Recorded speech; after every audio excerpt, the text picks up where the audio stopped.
Monsieur, bonsoir. L'affaire est digne d'être envoyée au banc du complotisme, mais elle est bien réelle. En Italie, dans la région d'Emilia, près d'une trentaine d'individus sont accusés d'avoir participé à une terrible machination pour ôter des enfants à leurs parents.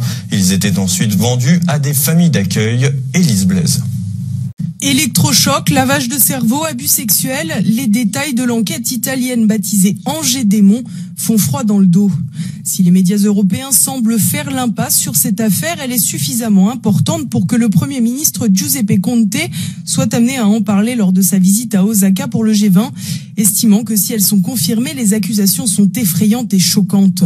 Des déclarations qui faisaient écho à l'arrestation le 27 juin dernier de 18 personnes. Parmi celles-ci, des médecins, mais aussi 3 politiques du Parti démocrate, issus du rapprochement entre les communistes et les démocrates chrétiens. L'affaire comporte plusieurs volets. D'abord, un aspect strictement financier dans lequel Andrea Carletti, le maire démocrate de Bibbiano, la ville entre Milan et Bologne où l'essentiel du scandale se serait déroulé, est accusé d'abus de pouvoir et de biens sociaux.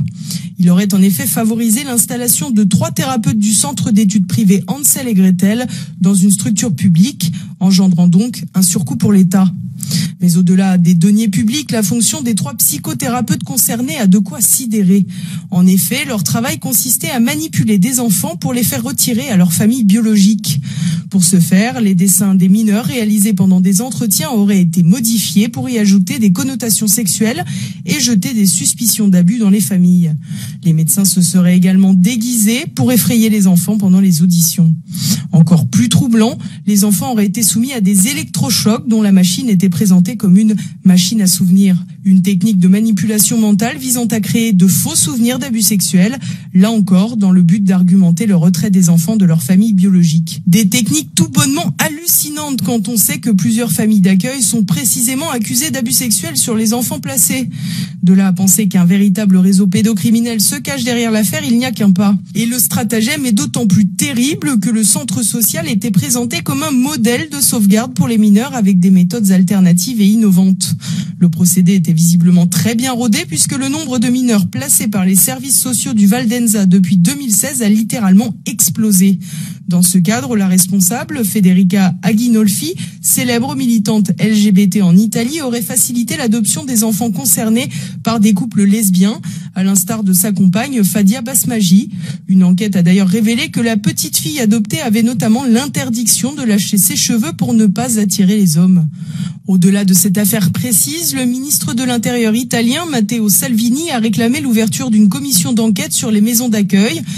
Il est vrai que l'affaire jette un pavé dans la mare et rappelle le scandale français de 1982, l'affaire du Coral, du nom d'un centre qui accueillait des jeunes en difficulté ou handicapés. Ces jeunes auraient ensuite subi des abus sexuels et des personnalités médiatiques et politiques étaient dans le viseur. Une résonance inquiétante avec l'affaire italienne, d'autant plus que des accusations d'abus sexuels dans les familles d'adoptants ont été lancées. Parmi les suspects, on retrouve notamment un gérant de sex shop et plusieurs personnalités psychologiquement perturbées. L'enquête Angers Démon est ouverte depuis 2018 et promet donc son lot de révélations sidérantes, de quoi donner du grain à moudre à ce que certains appellent complotisme, à plus forte raison si l'affaire continue d'être étouffée ainsi dans les médias. Alors là, je comprends bien pourquoi je ne comprenais absolument rien en lisant le rapport psychiatrique de Pierre Chenives, le psychiatre demandé par les services de l'ASE en 2014, juste avant de couper mes liens avec mes enfants.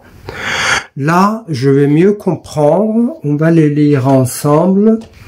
Monsieur Ziad Al-Haïdari ne présente pas de défaillance intellectuelle.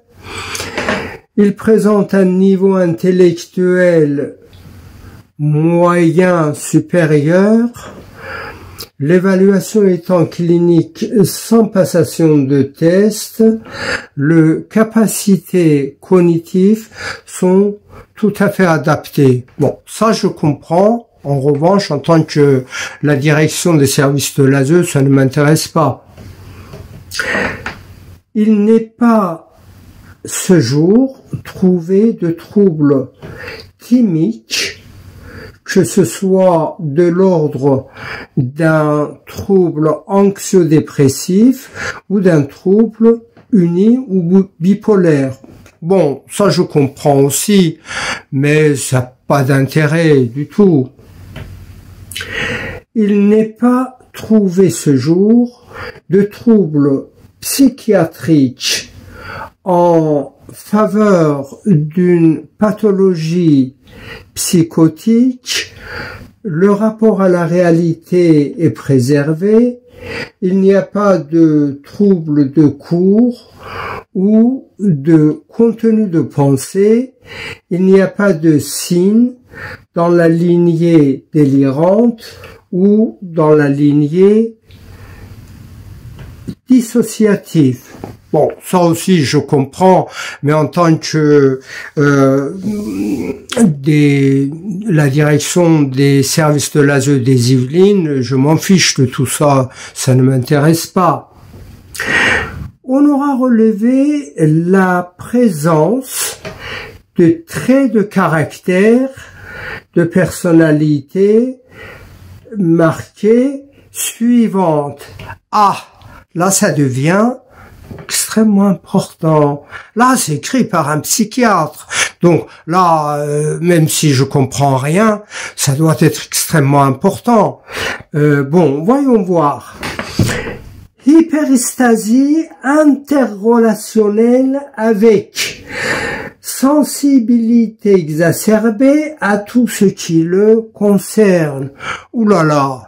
Ça, je comprends absolument rien, mais c'est écrit par un psychiatre, expert des services de l'ASE des Yvelines. Ça doit être extrêmement grave. Il faut absolument le signaler au juge des enfants.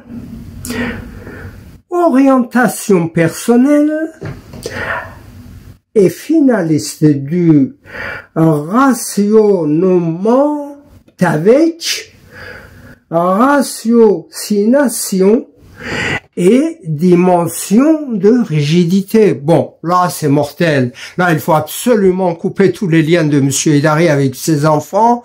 Ça, c'est l'épreuve d'un rapport psychiatrique. Même si je comprends rien, c'est sûrement très grave. Et, pire, la conviction éventuelle d'être l'objet de la malveillance d'autrui. Alors là, ça confirme tout.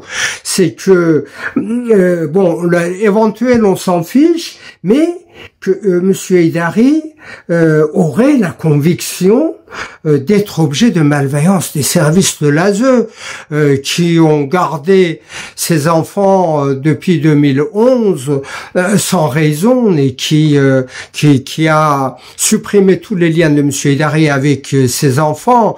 Donc ça, c'est extrêmement important. Ça doit être grave. Et là, il faut absolument, il faut écarter Monsieur Hédari de la vie de ses enfants.